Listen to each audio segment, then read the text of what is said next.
नमस्कार, प्रभात खबर के digital platform पर आपका स्वागत है।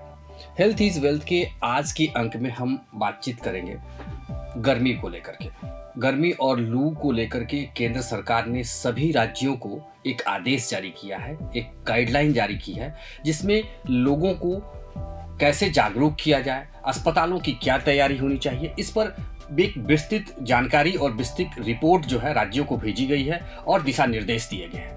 तो आखिर में सरकार इतनी गंभीर क्यों है, चिंतित क्यों है और क्या हमें उपाय करने चाहिए एक आम आदमी नागरिक होने के नाते। तो अपने शो में आज हमने आमंत्रित किया है रिम्स के मेडिसिन विभाग के पूर्व विभागाध्यक्ष डॉक्टर विद्यापति जी को। सर, आपका स्वागत है।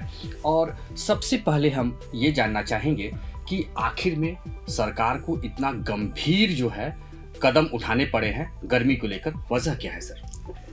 हमारा शरीर की बनावट जो है उसमें 37 डिग्री सेंटीग्रेड टेम्परेचर या 98.4 to 6 डिग्री टेम्परेचर मेंटेन करता है हमारा बॉडी को। अचानक जब बाहर से गर्मी महसूस होने लगती है और टेम्परेचर ज़्यादा मिलने लगता है तो बॉडी के अंदर कुछ रेगुलेशन शुरू हो जाते हैं। बॉडी कुछ हद तक उसको रेगुलेट करती है, लेकिन जब काफ़ी टेम्परेचर जब बढ़ जाता है तो बॉडी का ऑटो रेगुलेशन भी गड़बड़ हो जाता है और उस केस में बहुत सारे बीमारियां, बहुत सारे उस पेशेंट जो है जो माने उस गर्मी के प्रकोप में है, अंत में उसको अस्पतालों में जाकर भर्ती होना पड़ता है। शुरू में तो उसे बचाया जा सकता है। शुरू में जब आदमी गर्मी में निकलता है तो उसके बॉडी में हीट क्रैम्प शुरू हो जाता है जी। तो वो इनिशियल फेज है जिस समय आदमी को सावधान हो जाना चाहिए जी, कि हीट क्रैम्प्स की स्थिति में ही अपने आप को बचाव कर सके कि आगे के स्टेज में वो नहीं पहुंच सके, क्योंकि डिफरेंट स्टेजेस होते हैं गर्मी के प्रकोप के। जी, हम वही प्रकोप जानना चाहेंगे कि आप बताएं कि जैसे आम लोग की भाषा में कहा जाता है कि छोटी लू है, बड़ी लू है, हीट स्ट्रोक है, तो ये शब्द जो है बड़ा अजीब है और बड़ा माने डरने के लायक है कि क्या है। इसलिए सबको जानकारी होनी चाहिए कि हमारे शरीर पर गर्मी का क्या प्रकोप हो रहा है जी। तो इनिशियल फेज में जब आदमी गर्मी में निकलता है तो उसको क्रैम्प शुरू हो जाता है। जैसे गर्मी में निकला कुछ काम करने के लिए, जैसे मजदूर लोग हैं या बहुत लोग हैं जो गर्मी में काम करते हैं, तो धीरे धीरे उनके पैरों में दर्द शुरू हो जाएगा, उनको थकान महसूस होने लगेगी, पसीना आने लगेगा। तो ऐसा समझ लेना चाहिए कि उस पर गर्मी का असर हो रहा है। उसी फेज में आदमी को उसका निदान करना चाहिए जी। तो निदान के बारे में कुछ बता दें कि जैसे उस फेज में अगर गर्मी के मौसम में आपको निकलना है तो प्रचुर मात्रा में पानी का सेवन करके निकलें और अपने साथ भी पानी ले जाएं। कुछ इलेक्ट्रोल पाउडर हुआ या अपने आप जैसे नमक चीनी का घोल बनाकर साथ में ले जाएं जी। कि अगर ज़्यादा गर्मी में काम करना हो तो उसका भी बीच बीच में सेवन करते रहें जी। तो ये इनिशियल फेज में अगर आप इन सब चीज़ों का सेवन करेंगे और अपने आप को बचाव करेंगे तो आगे के स्टेज में वो बीमारी नहीं पहुंचती है जी। सर, आपने कहा कि हमें पानी की मात्रा बढ़ानी चाहिए, तो एक तो ये भी जानना चाहेंगे कि जैसे इसके भी डिफरेंट तरीके हैं, जैसे कि जो लोग ज़्यादा काम करते हैं उनको ज़्यादा पानी पीना चाहिए, जो एसी में रहते हैं उनको कम पानी पीना चाहिए। तो एक पानी की मात्रा कितनी होनी चाहिए आम आदमी के लिए और एक जो मजदूर या जो गर्मी में काम करते हैं उनके लिए? सर, जैसे नॉर्मल आपकी एक्टिविटी अगर कम है तो 2 से 3 लीटर के बीच में पानी पीने से काफ़ी है और सफिशिएंट है। लेकिन अगर आप बाहर में काम कर रहे हैं तो आपके स्किन से पसीना निकलता है और पसीने से पानी निकल रहा है, इलेक्ट्रोलाइट्स निकल रहा है, तो उसमें पानी की मात्रा बढ़ा देनी है। तो पानी की मात्रा जो बढ़ानी है वो कितना आपका पसीना निकल रहा है, ऑन एन एवरेज 4 से 5 लीटर पानी तो पीना ही है। रुक के पानी, ऐसा नहीं कि आप 5 लीटर पानी एक बार में पी गए और उसके बाद पानी पी ही नहीं रहा है तो उसका कोई मतलब नहीं रह जाता है। तो आपको बीच बीच में पानी और इलेक्ट्रोलाइट का सेवन करते रहना चाहिए जी। तो एक चीज़ है कि जैसे कि गाइडलाइन जो है केंद्र सरकार के जारी हुए हैं, अब धीरे धीरे झारखंड सरकार के भी जारी हो चुके हैं, तो आखिर में इतना गंभीर अवस्था क्यों बन पा रही है, क्या वजह क्या है सर? जैसे मैंने बताया कि शुरू में हीट क्रैम्प्स होता है, उसके बाद हीट एग्जॉशन होता है, माने बॉडी एग्जॉस्ट करने लगती है। एग्जॉस्ट करने में क्या होता है कि पसीने की मात्रा काफ़ी शरीर से निकलने लगेगी, मरीज को कि हम दूसरे दुनिया में जा रहे हैं, उसको जी। चक्कर आने लगेगा, जी। उसको उल्टी होने लगेगी, हो सकता है कि लूज मोशन शुरू हो जाए, पेट में दर्द हो जाए। तो ये हीट एग्जॉशन का ये पीरियड रहता है। जी। अस्पताल, चूंकि आप विभागाध्यक्ष रहे हैं मेडिसिन विभाग के, आप चूंकि सारी अस्पतालों में हर गर्मी में तैयारी को देखते हैं, तो अस्पतालों को कितना तैयार होनी चाहिए? अस्पतालों में देखिए, अगर हीट स्ट्रोक के मरीज आते हैं तो हीट स्ट्रोक का ट्रीटमेंट घर में नहीं हो सकता है। जी। हीट स्ट्रोक और किसी को लगता है तो हीट स्ट्रोक का जब भी ट्रीटमेंट होगा तो अस्पतालों में ही होगा। और जितनी ज़्यादा गर्मी बढ़ेगी उसमें हीट स्ट्रोक का खतरा बहुत ज़्यादा बढ़ जाएगा, क्योंकि बहुत लोग ध्यान नहीं देते हैं। जी। शुरू वाले फेज को इग्नोर कर देते हैं, अच्छा चलो ठीक है वो अपना हो रहा है, हर गर्मी में होता है।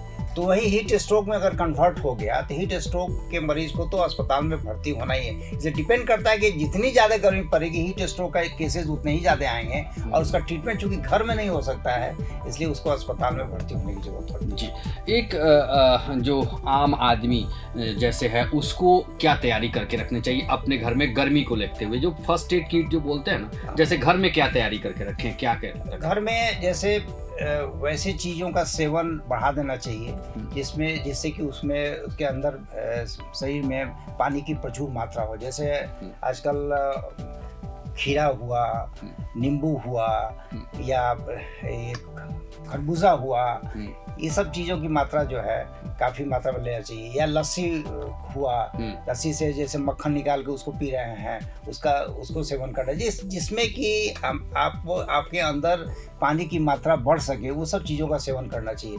फ्राइड फूड्स एकदम बंद कर देना चाहिए, तला हुआ चीज़ एकदम बंद कर देना चाहिए। और जैसे बाहर में ठेले वाले, खोमचे वाले पर जो सामान मिलता है वो खुले में रखते हैं, उसको एकदम बिल्कुल ही बंद कर देना चाहिए। और सबसे बड़ी बात है कि अगर आप बाहर निकलना ही है आपको, तो आप सूती कपड़ा पहने, फाइबर युक्त कपड़ा नहीं पहनना चाहिए, क्योंकि फाइबर युक्त कपड़ा पहनने से क्या होता है कि पसीना आपका अंदर ही रह जाता है और हीट बॉडी के अंदर जो जनरेट हो रहा है बॉडी के अंदर ही रह रहा है। इसलिए आपको सूती और ढीला कपड़ा पहनना चाहिए, जिससे कि जो हीट बॉडी से निकले वो बाहर की तरफ चला जाए। इसलिए सूती कपड़ों का सेवन गर्मी में बढ़ा देना चाहिए। छाता लेकर निकलें और पानी का एक बोतल अपने साथ जरूर रखें। सर, अगर बात करें तो बच्चों और बुजुर्गों के लिए क्या सावधानी बरतनी चाहिए? क्योंकि इस समय जो है बच्चों का स्कूल भी चलता है और बुजुर्ग जो हैं उन पर भी इसका दबाव बढ़ा रहता है, तो आखिर में क्या करें ये दो? देखिए, बच्चे और बुजुर्ग ऑलमोस्ट एक ही हो जाते हैं, क्योंकि दोनों में इम्यूनिटी की मात्रा कम हो जाती है। मेन इम्यूनिटी है जिससे बॉडी की रक्षा होती है। तो बच्चों में भी इम्यूनिटी कम है, बुजुर्गों में भी इम्यूनिटी कम हो जाती है। और जब बॉडी के अंदर इम्यूनिटी कम हो जाएगी तो नेचुरली उसमें डिजीज का अटैक बहुत ज़्यादा बढ़ जाता है। इसलिए इन दोनों लोगों में तो सावधानी बरतने की बहुत ही ज़रूरत है। इसलिए खान पान में प्रोटीन की मात्रा थोड़ा बढ़ा देना चाहिए, फल वगैरह का सेवन करना चाहिए, हरी सब्जी का सेवन करना चाहिए, अंडा, मीट, मछली सब का सेवन बंद कर देना चाहिए। जी। एक तो सर अभी ही देख रहे हैं कि कुछ दिनों में लगातार कभी बारिश का मौसम हो जा रहा है, कभी आपको देख रहे हैं कि धूप तेज हो जा रही है। तो ये जो मौसम में अचानक तापमान में बदलाव हो रहा है, इसमें बीमारी की संभावना बढ़ रही है, मौसमी बीमारी की खासकर बात करें तो इसमें क्या क्या मौसमी बीमारी होने की संभावना है और कैसे हम अपने आप को बचा कर रख सकते हैं सर इससे? मौसमी बीमारी जैसा कि नाम ही है कि मौसम के चेंज होने से वो बीमारी पकड़ती है, वही हाल है कि कभी गर्मी कभी ठंडा, जब मौसम जो चेंज करता है तो बीमारी पकड़ती है। जैसे कि आप आम पर देखे हुए है कि जैसे मौसम चेंज किया सर्दी होने लगती है, आदमी को छींक आने लगता है, गला खसखस करने लगता है। ये सबसे कॉमन है। जो फ्लू जो जिसको हम लोग बोलते हैं, ये सबसे पहले आदमी को पकड़ता है जैसे मौसम चेंज होता है। अगर फ्लू ज़्यादा बढ़ जाता है तो उसको लंग्स का इन्फेक्शन होने का खतरा बढ़ जाता है, फिर निमोनिया का रूप धारण कर सकता है। एक तो ये हुआ जो कॉमनली देखा जाता है। दूसरा मौसमी बीमारी होती है जैसे कि जिसमें कि मलेरिया, डेंगू, चिकनगुनिया, ये सब का प्रकोप, वेक्टर जनित जो बीमारी है उसकी भी का इंसिडेंस बढ़ जाता है, वो भी काफ़ी एक्टिव हो जाते हैं। आप देखे हुए कि जैसे जैसे गर्मी शुरू हुई मच्छर का प्रकोप बढ़ने लगा। छोटे मच्छर अगर फॉगिंग वगैरह ठीक से नहीं किया गया तो वही मच्छर जो है आपके लिए घातक सिद्ध हो जाता है। तो वेक्टर जनित बीमारियां बढ़ने लगती हैं। जो वायरल इन्फेक्शन है वो बढ़ने लगता है, जैसे कि फ्लू हुआ, इन्फ्लुएंजा हुआ। आप तीसरा है कि फूड जनित बीमारियां बढ़ने लगती है। फूड जनित बीमारियां इसलिए बढ़ जाती हैं, एक तो कंटामिनेशन है फूड में, दूसरा कि बॉडी जो है, जो हीट बढ़ता है तो बॉडी का जो स्किन में जो वेसल्स हैं वो डायलेट कर जाते हैं गर्मी को निकालने के लिए। तो नेचुरली जो पेट में जो सर्कुलेशन जा रहा है वो सर्कुलेशन डाइवर्ट होकर स्किन की तरफ चला जाता है। तो आप जो खाना खा रहे हैं कॉन्टामिनेटेड, उसको पचाने की शक्ति हमारी खत्म हो जाती है। तो पचाने की शक्ति जब खत्म हो जाती है तो कोई भी खाना जो गलिष्ठ भोजन आप लेंगे तुरंत वॉमिटिंग, डायरिया, पेट दर्द शुरू हो जाता है।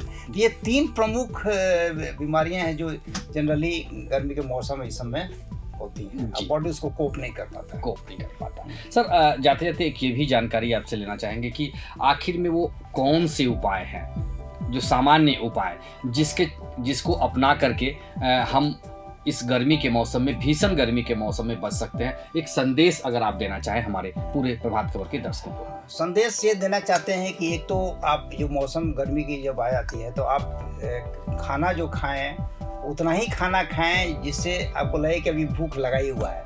ऐसा नहीं खाना खा लें कि हमारा पेट एकदम भर गया और उसके बाद भी हम खाते चले जा रहे हैं। उसको पचाने की हमारी शक्ति बहुत कमज़ोर हो जाती है। पानी की मात्रा बढ़ा दें। जब भी आप बाहर निकलें तो छाता का प्रयोग करें जिससे डायरेक्ट आपके ऊपर सनलाइट नहीं पड़े। सूती वस्त्र का उपयोग करें और थोड़ा सा अपना धूप में काम करने का आवर्स को कम कर दें। जी, तो आपने देखा कि डॉक्टर साहब ने गर्मी को लेकर के जो सरकार की चिंताएं हैं, जो केंद्र सरकार, झारखंड सरकार की जो चिंताएं हैं, उसको लेकर के हम लोगों को जागरूक किया। कैसे हम इस भीषण गर्मी में लू और हीट स्ट्रोक से अपने आप को बचा कर रख सकते हैं, इसके निदान के बारे में हमने बताया। हमारी जीवन शैली कैसी होनी चाहिए, इसके बारे में बताया। अगले अंक में हम फिर किसी एक नए मुद्दे पर बातचीत करेंगे। हमारे साथ नए डॉक्टर होंगे। तब तक के लिए बहुत बहुत धन्यवाद। प्रभातखबर.com, विश्वास वही, रफ्तार नहीं।